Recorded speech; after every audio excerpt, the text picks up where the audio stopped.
تو پھر بھی بجائے عوام کے ساتھ کھڑے ہونے کے، چوروں کے ساتھ کھڑے ہو کے کوشش کی گئی کہ کسی نہ کسی طرح اس کو راستے سے ہٹایا جائے، اور ہم نے ہر بات دیکھا استعمال کرتے ہوئے۔ 25 مئی کو جس طرح کا ظلم کیا گیا، کبھی ایسے نہیں ہوا کہ ایک پرامن احتجاج یہ جو ہمارا تھا لانگ مارچ، کتنی ہمارے خلاف 3 لانگ مارچز ہوئی، کوئی کسی کا راستہ نہیں روکا۔ یہاں 2 دن پہلے پولیس گھروں میں گھس کے چادر اور چار دیواری کو مسترد کر کے اس ملک کے جو ہمارا ایک اسلامی کلچر ہے، ہم خواتین کی گھر کی رسپیکٹ ہے اس ملک پہ، کہ ہم اس طرح فیملیز کے گھروں میں نہیں رات کے 3 بجے دیواریں چھلانگ کے پولیس گھس جائے، وہ گھسی، ان کو پکڑا، لوگوں کو لے کے گئے، 11 سال کے بچے کو پولیس اسٹیشن لے کے، کیونکہ باپ نہیں تھا اس کو پولیس اسٹیشن لے گئے، ایک ہماری 70 سالہ خاتون ایم پی تھی، ان کو رات گھسیٹ کے پولیس اسٹیشن لے گئے۔ ایسا کبھی نہیں ہوا۔ پھر 25 میں آیا، پھر جو شیلنگ کی اور تشدد کیا، سارا ایک ابھی تک مجھے نہیں سمجھ آئی کہ یہ کس طرح کا مائنڈ تھا، یہ کیسا ذہن تھا کہ بجائے پھر سے عوام کی آواز سننے کے لیے کہ عوام بتا رہی ہے آپ نے غلطی کر دی ہے، نہیں، ان کو ہم بھیڑ بکریوں کی طرح ڈنڈے مار کے ٹھیک کریں گے، یہ مائنڈ سیٹ تھا۔ اور پھر جب دوسرا بائی الیکشن آیا، ساری پارٹیز ایک طرف، اسٹیبلشمنٹ ایک طرف، اس کے باوجود جب 75% الیکشن، 7 یا 8 الیکشنز ہم جیت گئے 11 میں سے، اس کے بعد پھر یہ پلان بنایا گیا۔ پہلے بھی ایک پلان بنا تھا مجھے مارنے کا، میں نے کہا کہ میں نے 4 لوگوں کے نام میں نے دے کے اور میں نے باہر ایک ویڈیو بنا کے ملک سے باہر بھجوا دی کہ اگر مجھے کچھ ہوتا ہے تو وہ ویڈیو آ جائے گی۔ اب دوسرا پلان بنا گیا، یہ پلان بی تھا، اور پلان بی اب ان کو پتا تھا کہ اگر مجھے اسی طرح قتل کرتے ہیں تو ان کے اوپر آ جائے گی، تو انہوں نے ایک اور پلان لے کے آئے، اور پلان کہ جی سلمان تاثیر ٹائپ قتل ہو، دینی انتہا پسند جلال اور جوش میں آ کے اس نے عمران خان کو قتل کر دیا، یہ پلان بنا۔ اب میں آپ کو اس کا پلان بتاتا ہوں، یہ شروع کدھر سے ہوا، کیونکہ یہ جے آئی ٹی کی جو رپورٹ ہے اس کے اندر کافی چیزیں آئی ہیں جو میں بعد میں آپ کو بتاؤں گا، کہ اگر کسی کو کوئی شک ہے کہ یہ باقاعدہ ایک پلان بن کے مجھے قتل کرنے کی اسکیم بنی تھی، وہ جو میں آپ کو چیزیں بتاؤں گا آپ کے سب کے شک دور ہو جائیں گے، کہ آپ کو واضح ہو جائے گا کہ کتنی بڑی یہ پلان کر کے سازش کی گئی تھی، اور کوشش یہ بتانا تھا کہ یہ دینی انتہا پسند نے کیا۔ اب میں آپ کو ذرا بتاؤں کہ یہ سیکوینس آف ایونٹس کیا ہوا ہے۔ 24 اگست ایک وقار ستی ایک ویڈیو لے کے آتا ہے، ویڈیو کدھر بنتی ہے یہ میرا بہت بڑا سوال ہے، یہ کون بناتا ہے یہ ویڈیو، اور جیسے بھی اس کے پیچھے جائیں گے آپ کو پتا چل جائے گا، اور مجھے پتا ہے وہ کون تھے، کہ کس نے یہ ویڈیو بنائی۔ اور ویڈیو کیا ہے؟ عمران خان نے توہین رسالت کر دی، توہین مذہب کر دیا، اور اس کے بعد جناب وہ ویڈیو آگے نکلتی ہے، جاوید لطیف پریس کانفرنس کرتا ہے 14 تاریخ کو، 14 سپٹمبر کو، اور وہ یہ کہتا ہے کہ جناب عمران خان نے بڑا ظلم کر دیا دین کے خلاف، بڑا یہ اس نے لوگوں کے اندر وہ کیا ہے کہ اس نے دین کی کیونکہ کیا ہے تو لوگوں میں اب بڑا غصہ ہے اس کے خلاف۔ پھر مریم نواز، بڑا اس کو دین کی پرواہ ہے، وہ بہت تکلیف لیتی ہے کہ کوئی دین کے خلاف بات نہ کر دے، تو مریم نواز کو بھی جوش آ جاتا ہے، اور وہ 15 سپٹمبر کو وہ بھی پریس کانفرنس کر دیتی ہے۔ اس سے پہلے میں بھول جاؤں کہ ایک ملک کا ایک بہت بڑا دینی آدمی رانا ثناء اللہ، اس کو بھی جوش آتا ہے، وہ 14 تاریخ کو ایک پریس کانفرنس کرتا ہے کہ جی وہ عمران نے لوگوں کو بڑا غصہ چڑھا دیا کہ اس نے دین کے خلاف بولا ہے۔ اور پھر ایک اور بڑا دینی آدمی خواجہ آصف، بڑا جی، اس کو بھی دین کی بڑی فکر ہے، وہ بھی پریس کانفرنس کر دیتا ہے اور یہ کرتا ہے 10 اکتوبر کو، اور یہ بھی کہتا ہے کہ جناب عمران خان کو، اس کو قوم کو معاف نہیں کرنا چاہیے اسے، کیونکہ اس نے دین کے خلاف، وہ ویڈیو کے اوپر سارا ایک ویڈیو بنتی ہے، یاد رکھیں وہ ویڈیو بنتی کدھر سے، اس سے پہلے پی ٹی وی، اب پی ٹی وی، آپ سمجھ جائیں کہ اس کے پیچھے کون ہوگا، 4 دن پی ٹی وی کو حکم ملتا ہے کہ عمران کے خلاف پورا کیمپین کریں کہ اس نے دین کی توہین کی ہے۔ میں صرف اب پہلے یہ جو بڑے آپ کو میں نامور نام بتائے ہیں جن کو دین کی بڑی فکر ہے، مجھے ذرا بتائیے، 30 سال سے یہ دونوں جماعتیں اقتدار میں ہیں، مجھے بتائیں کہ کبھی انہوں نے جا کے پاکستان سے باہر کی بات کر رہا ہوں، کبھی انہوں نے دین کا نام لیا؟ کبھی ان کو فکر ہوئی ہے دین کی؟ یہ ان کی آپ سٹیٹمنٹس اٹھا کے دیکھیں، یہ باہر جا کے ایک ہی بات کرتے رہے ہیں۔ میں 90 کی دہائی سے بات کر رہا ہوں کہ جی ہمیں مدد کر دو، مغرب، امریکہ ہمیں مدد کر دے، کیونکہ اگر ہم نہیں ہیں تو دینی انتہا پسند پاکستان کے اوپر آ جائیں گے، بنیاد پرست دین کو پاکستان کے اوپر چھا جائے گی، کیونکہ یہ ڈراتے تھے۔ ایران کے اندر جب خمینی کی انقلاب آیا، اسلامی انقلاب آیا، تو یہ ہمیشہ جا کے مغرب کو خوش کرتے تھے کہ پاکستان میں بھی وہ انقلاب آ جائے گا اگر ہماری اب مدد نہیں کرتے۔ ان کی سٹیٹمنٹس اٹھا کے دیکھیں، جب یہ باہر جاتے تھے ان کے سربراہ، تو صرف ان کا یہ دین کا نہیں، دین کی بات چھوڑیں، یہ صرف یہ کہتے تھے کہ ہم لبرل ہیں، ہم آپ کے ساتھ ہیں، ہمیں بچا لیں، نہیں تو دینی لوگ پاکستان کے اوپر حاوی ہو جائیں گے۔ یہ ان کی کیمپین رہی ہے باہر پاکستان سے۔ میں واحد، اور مجھے فخر ہے اس چیز کے اوپر، لیکن وہ اس لیے نہیں کہ میں کوئی کسی ووٹ لینے کے لیے کر رہا تھا، یہ میرا عقیدہ ہے، یہ میرا ایمان ہے، اور صرف جس کا ایمان ہو تو وہ جس طرح کی باتیں کر سکتا ہے۔ اور مجھے بتانے کی ضرورت نہیں ہے کہ ہر انٹرنیشنل فورم پہ میں نے اپنے جو ہمارے مسلمانوں سے زیادتیاں ہوتی ہیں جو مغرب میں رہتے ہیں، اسلاموفوبیا، اور پھر جو نبی صلی اللہ علیہ وسلم کی شان میں گستاخی کی جاتی ہے، اس کے اوپر واحد میں چیلنج کرتا ہوں، میں واحد وہ پاکستان کا پرائم منسٹر ہوں جس نے اس کی بات کی ہے۔ ہر انٹرنیشنل فورم پہ بات کی ہے میں نے، اور پھر سے میں ریپیٹ کرتا ہوں کہ میں کسی کو خوش کرنے کے لیے نہیں کر رہا، یہ میرا ایمان کا حصہ ہے۔ اور میں نے اس لیے نہیں کی کہ میں وہ جا کے کوئی پوائنٹ سکورنگ کر رہا تھا مغرب میں جا کے۔ میں مغرب کو بڑی اچھی طرح جانتا ہوں، میں جو ہمارے ملک پاکستان کے لوگ مغرب میں رہتے ہیں اور مسلمان مغرب میں رہتے ہیں، مجھے پتہ ہے ان کے اوپر کیا دشواریاں گزرتی ہیں، مجھے پتہ ہے ہندوستان میں اس وقت مسلمانوں کے اوپر کیا ہو رہا ہے جو مسلمان ہندوستان میں۔ اس لیے میں نے ہر فورم کے اوپر یہ بات اٹھائی، میں اپنے جو لوگ جو مشکل وقت سے گزرتے ہیں، جو ان ملکوں میں رہ رہے ہیں، میں نے ان کے لیے بات کی کہ بڑے مشکل حالات میں وہ گزرتے ہیں، ان کو چھیڑتے ہیں، برا بھلا کہتے ہیں، اور عورتوں نے جب اپنا سر کور کیا ہو ان کو جا کے گالیاں نکالتے ہیں کئی دفعہ سڑکوں کے اوپر، اور جو مسلمان لگے، یعنی جس کی داڑھی ہو اور وہ جو لگتا تھا، اب تو خیر داڑیاں ٹرینڈی ہو گئی ہیں، تو ان کے اوپر یہ باتیں ان کو آوازیں لگاتے تھے لوگ، تو میں نے ان کے لیے کہا تھا۔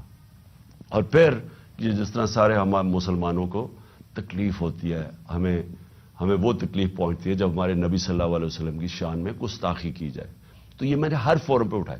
اس کے اوپر یہ پروگرام تیاری ہو رہی ہے کہ جناب وہ آدمی دین کی توہین کر رہا ہے، اور یہ اس لیے نہیں کر رہے تھے کہ ان کو، یہ جو لوگ ہیں، یہ جو لٹیروں کے میں نام لے رہا ہوں، یہ سارے نامور ڈاکو ہیں جن کے میں نے نام لیے، رانا ثناءاللہ بدماش ہے، سارا فیصل آباد میں جانتا ہے، ان کو کوئی دین سے تعلق نہیں ہے۔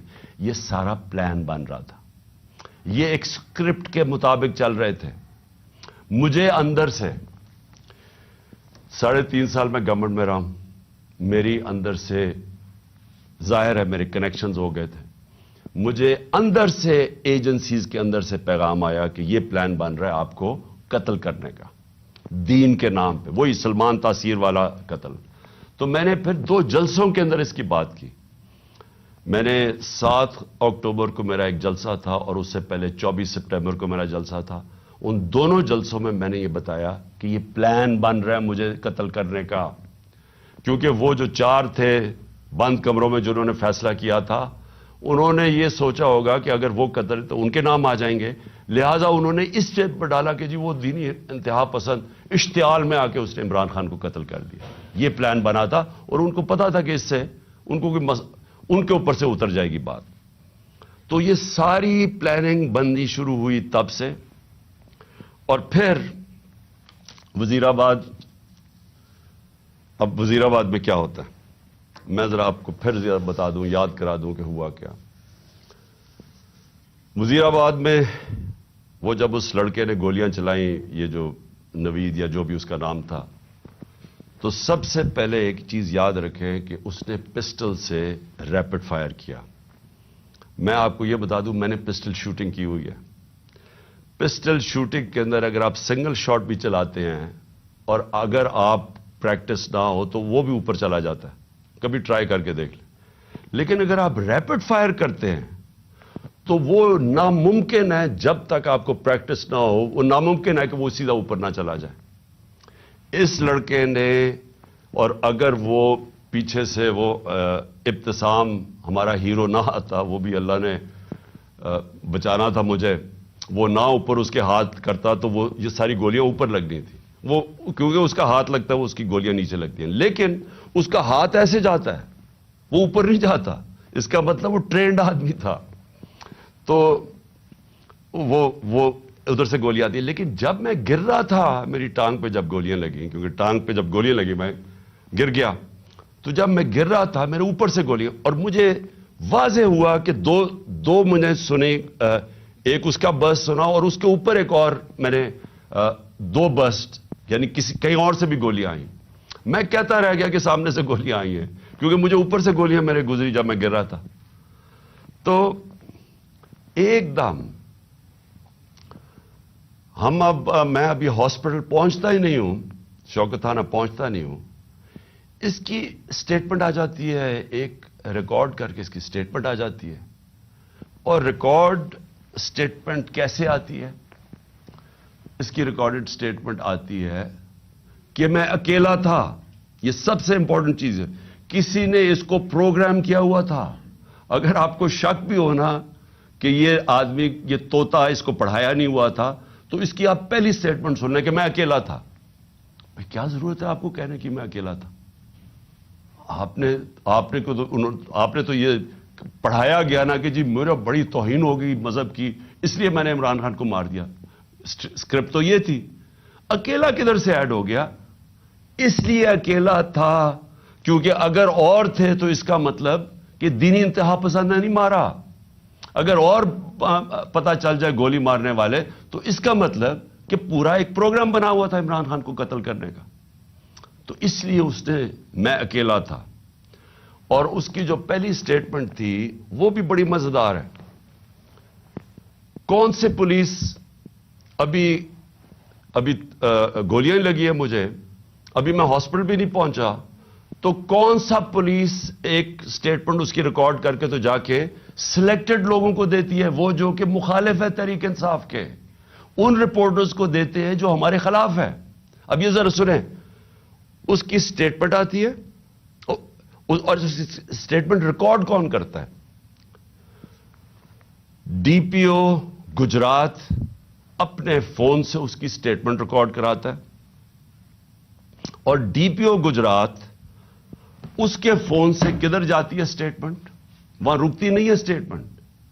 یعنی چلیں اگر آپ اپنے لیے، آپ نے پولیس نے اپنے لیے سٹیٹمنٹ رکانی چلے وہ بھی مان لیں، لیکن نہیں، ابھی تفتیش بھی نہیں ہوئی، ایف آئی آر بھی نہیں کٹی، اور وہ سٹیٹمنٹ کس کو بھیجتا ہے؟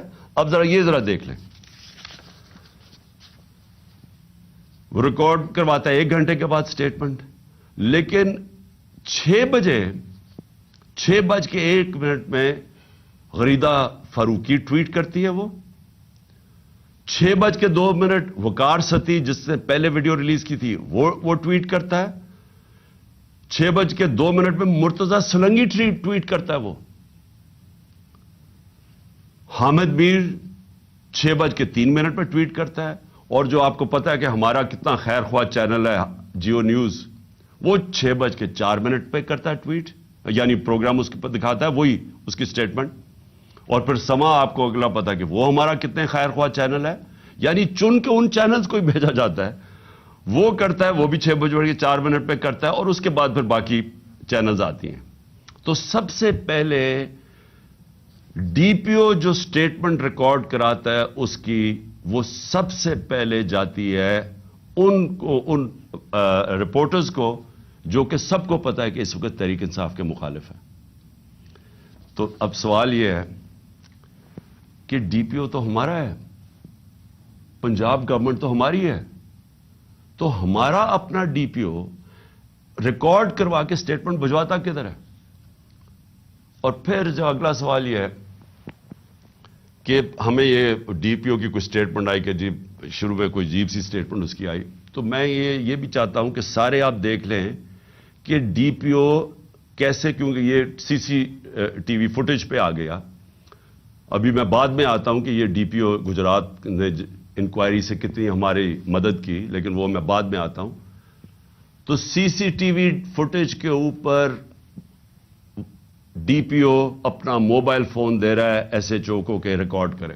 تو میں چاہتا ہوں پہلے یہ دیکھ لیں تاکہ آپ کو اس میں کوئی شک نہ ہو کہ ہوا کیا ہے، کیونکہ میں آگے جو باتیں کروں گا یہ اس کے ساتھ جڑی ہوئی ہیں۔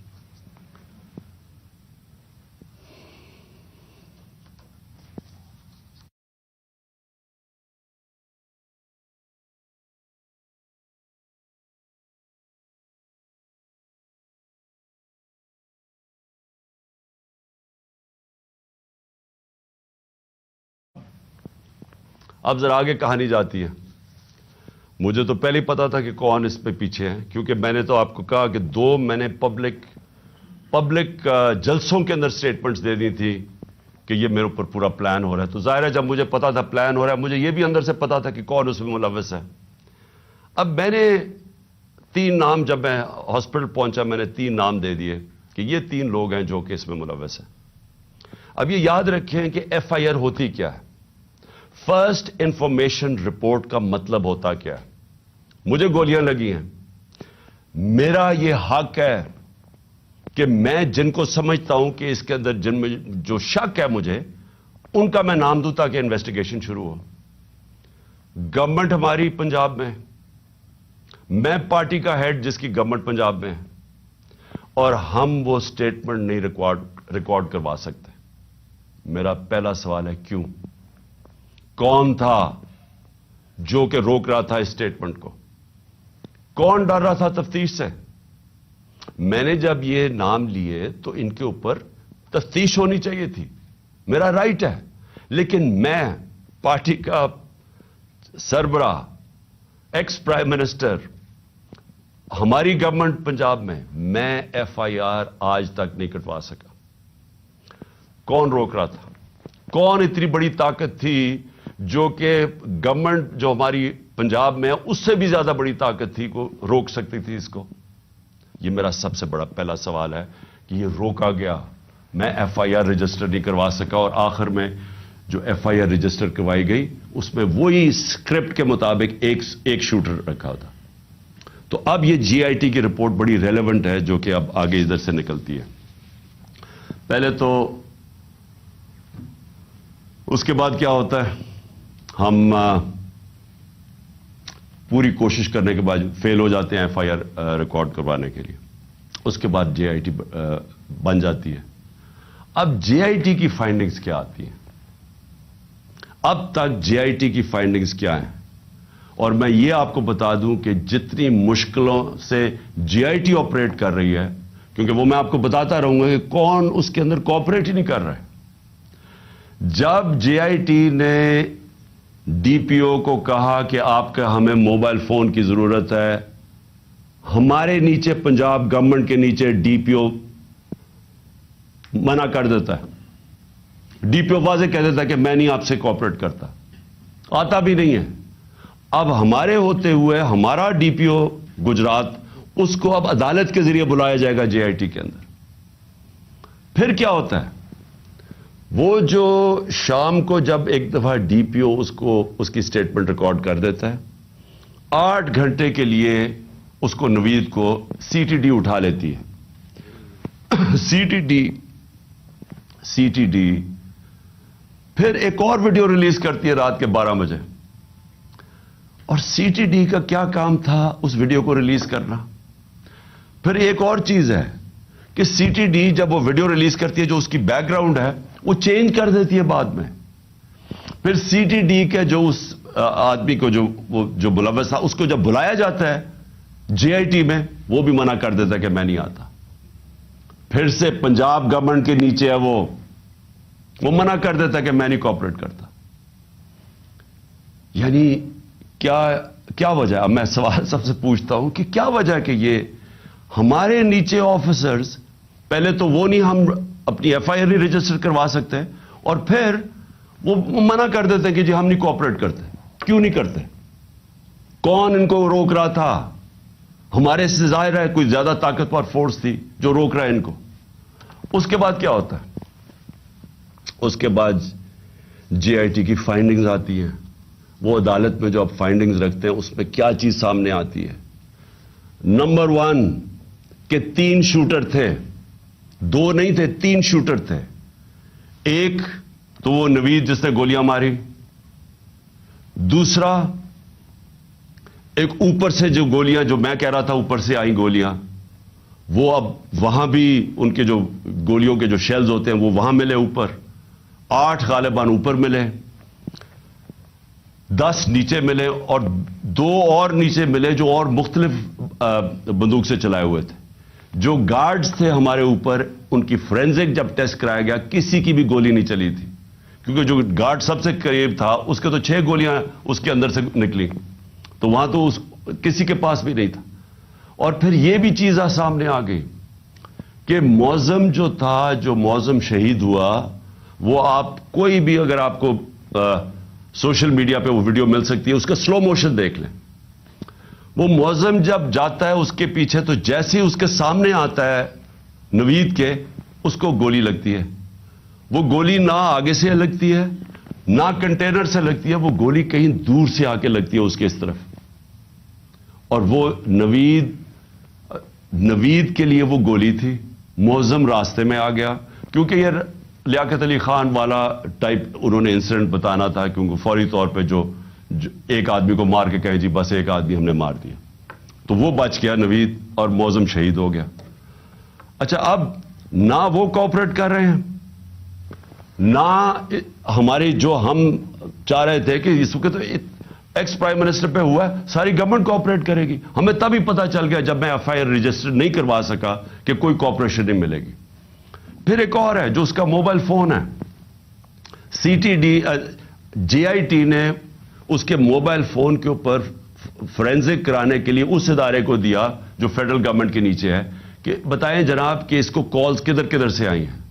اس ادارے نے منع کر دیا کہ نہیں ہم نہیں دیتے. کیوں نہیں دیتے؟ کیا وجہ ہے اس کی؟ تو اس سے آپ خود سر میں چاہتا ہوں کہ آپ خود ذرا سوچ لیں کہ یہ ہو کیا رہا ہے کہ یہ ملک کے اندر بجائے آپ یہ سوچیں کہ ملک کے سربراہ کو قتل کرنے کی سازش ہے یہ ساروں کو مدد کرنی چاہیے وہ کوئی مدد نہیں کر رہا. وہ تو چھوڑے فیڈرل ادارے کو اپنے جو نیچے پولیس کام کر رہی ہے وہ نہیں مدد کرنے کے لیے تیار. اب آگے چلیں. اب بات بڑی سمپل رہ گئی ہے. میرا یہ سوال یہ ہے کہ کون کون لوگ اس کے اندر ملوث ہو سکتے ہیں؟ مجھے پتا ہے کون ہے وہ. میں صرف اب سوال چھوڑنے لگا ہوں سب کے لیے اپنی قوم کے لیے کہ یہ جب میرے یہ جو ہوا اس کے اندر میں چاہتا ہوں کہ قوم خود سوچ لے کہ اگر یہ ملک کے ایکس پرائم منسٹر سے ہو سکتا ہے تو باقی قوم کے اندر لوگوں کی کیا حیثیت رہ گئی. یعنی جب ہم قانون کی حکمرانی کی بات کرتے ہیں تو اس کا مطلب یہ ہوتا ہے کمزور اور طاقتور ایک ہی قانون سب کے لیے.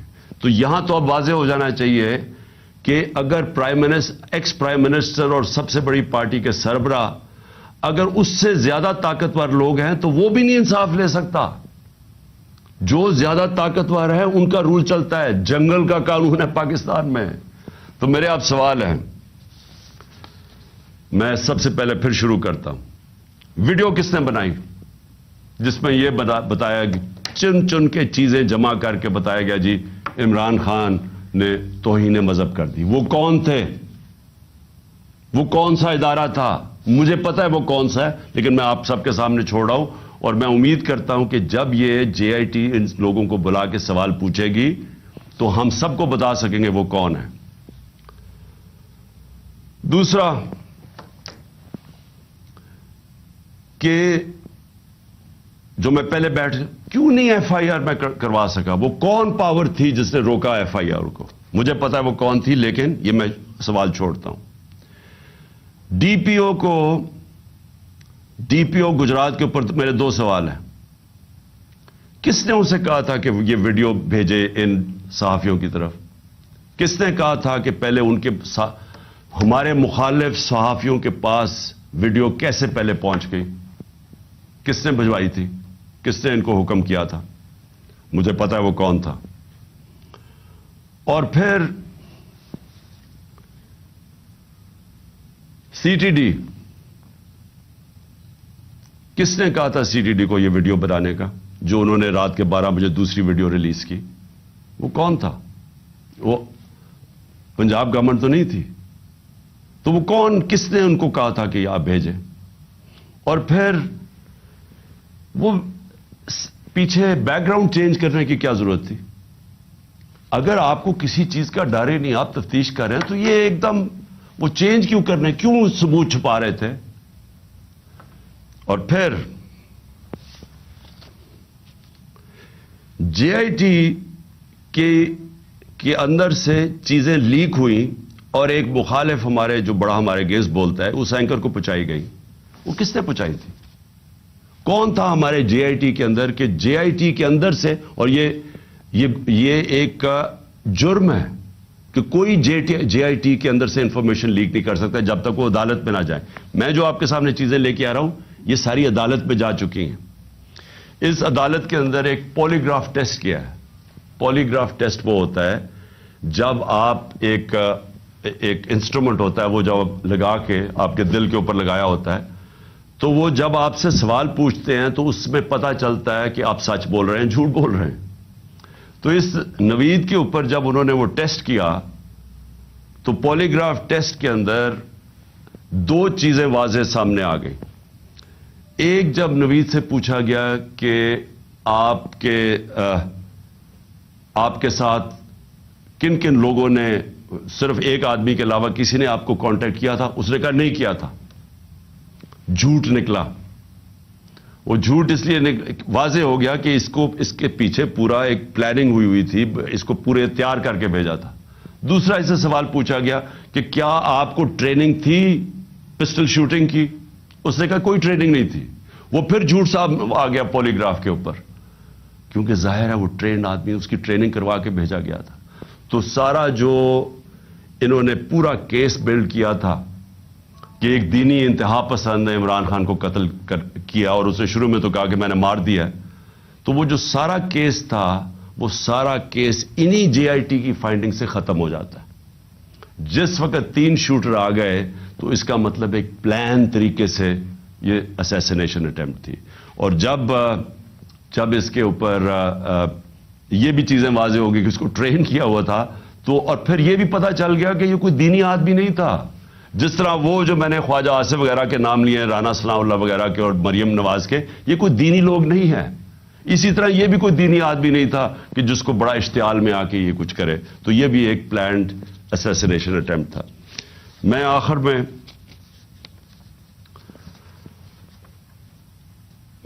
میں سوال پوچھنا چاہتا ہوں ان لوگوں کو جو اس ملک میں طاقت رکھتے ہیں. میں ان لوگوں سے آج سوال پوچھنا چاہتا ہوں جو مجھے پتہ ہے اس کے پیچھے تھے. مجھے یہ پتہ ہے کہ نون لیگ یہ اوپر سربراہ ان کے پیچھے تھے، مجھے اس کا واضح ہے. مجھے یہ پتہ ہے کہ رانا ثناء اللہ جس کے لیے قتل کرنا کوئی بڑی چیز نہیں، وہ پیچھے تھا. مجھے پتہ ہے کہ شہباز شریف جس نے ایکسٹرا جوڈیشل کلنگ میں، اس کے اوپر رپورٹ ہے 97 سے 99 تک کہ اس نے کتنے لوگ پولیس مقابل میں قتل کروائے تھے. عابد باکسر کی سٹیٹمنٹ ہے کہ کیسے شہباز شریف ان سے لوگوں کو قتل کرواتا تھا.